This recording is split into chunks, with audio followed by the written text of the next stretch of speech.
Síndrome da cabana. Você conhece este fenômeno? Já ouviu falar? Sabe do que se trata?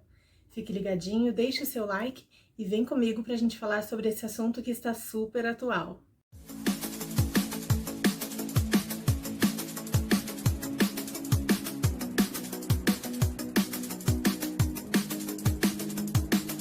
Oi pessoal, hoje eu vou falar com vocês sobre a Síndrome da cabana, mas eu quero primeiramente lembrar a todos que a minha opinião não é profissional, eu apenas li sobre o assunto e quero passar algumas dicas para vocês e compartilhar aí algumas informações a respeito dessa síndrome que está vindo à tona agora devido a essa pandemia mundial do coronavírus. Bom, a Síndrome da cabana é um fenômeno psicológico que está diretamente ligado ao fato de ficar longos períodos em isolamento social. Ela surgiu lá em 1900, no norte dos Estados Unidos, quando alguns caçadores se isolavam para esses períodos de caça e ficavam afastados da sociedade. Quando eles retornavam, eles tinham uma dificuldade de retomar o convívio social, as atividades normais com as demais pessoas, e assim surgiu a Síndrome da cabana.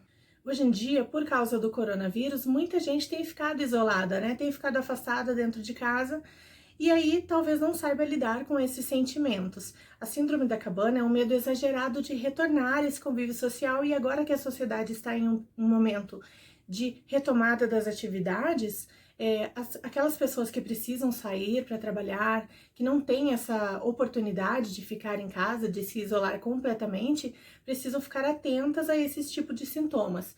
Principalmente aquelas pessoas que sofrem ou já sofreram com depressão e ansiedade, porque essas pessoas, elas tendem a ficar mais isoladas, porém, a solidão não faz bem para ninguém, né? O ser humano precisa aí desse contato social, de interagir com as pessoas e de ter um bom convívio em sociedade. Durante a pandemia, a gente fala muito sobre o distanciamento social, que na verdade não precisa ser social, né? Ele pode ser um distanciamento físico, a gente precisa continuar tendo esse contato com as nossas famílias, com os nossos amigos, através de grupos de WhatsApp, através de chamadas de vídeo, de ligações telefônicas, enfim, existem maneiras de nos manter ligados àqueles que a gente ama e ao mesmo tempo protegidos do coronavírus.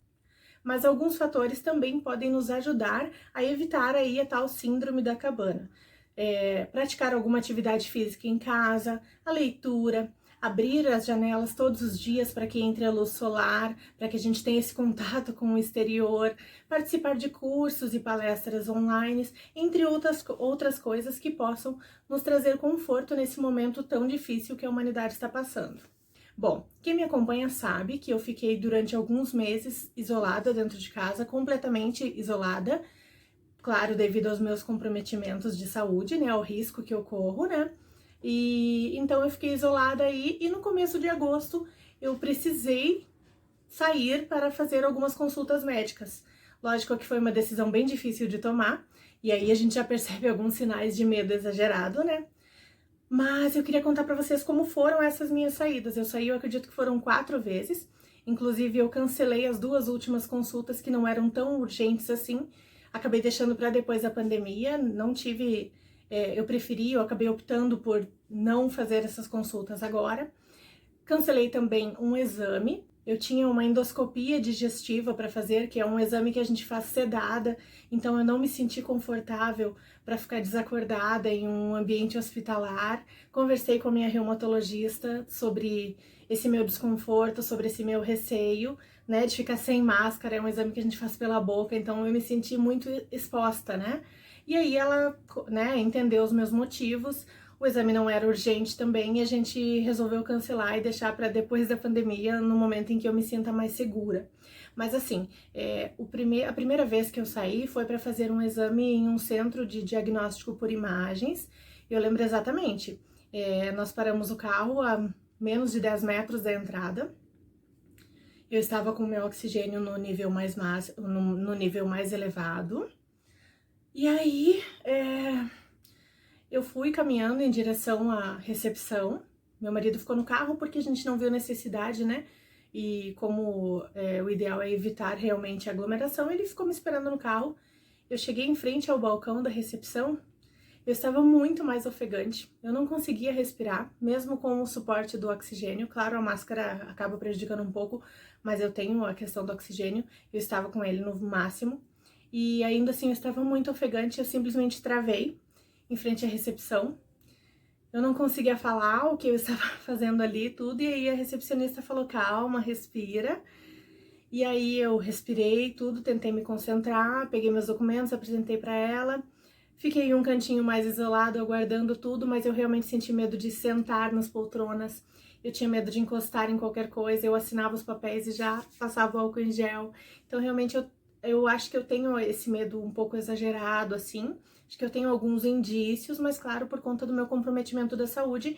E nesses casos, a recomendação é sempre procurar ajuda psicológica, pessoal.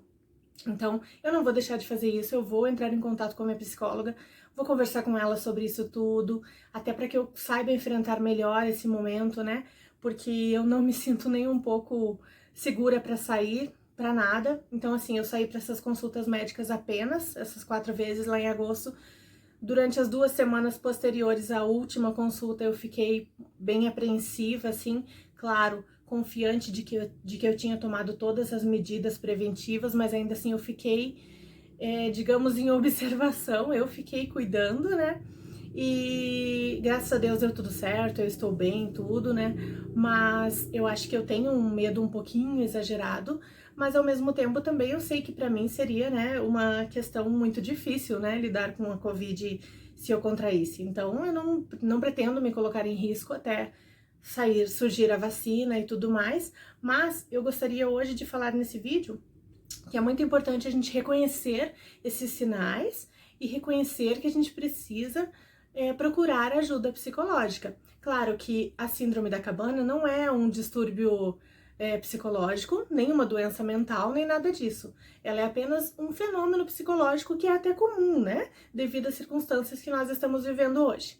Bom, gente, esse era o meu recado, queria falar com você sobre essa síndrome. Se você também se sente assim, inseguro, com medo, com receio, se sente mais seguro dentro de casa nesse momento, deixe seu comentário, me conte mais como está sendo para você, vamos, né, dividir essas experiências aí e juntos nós vamos fortes até o fim dessa pandemia, sempre esperando por dias melhores e tentando viver da melhor maneira possível. É isso.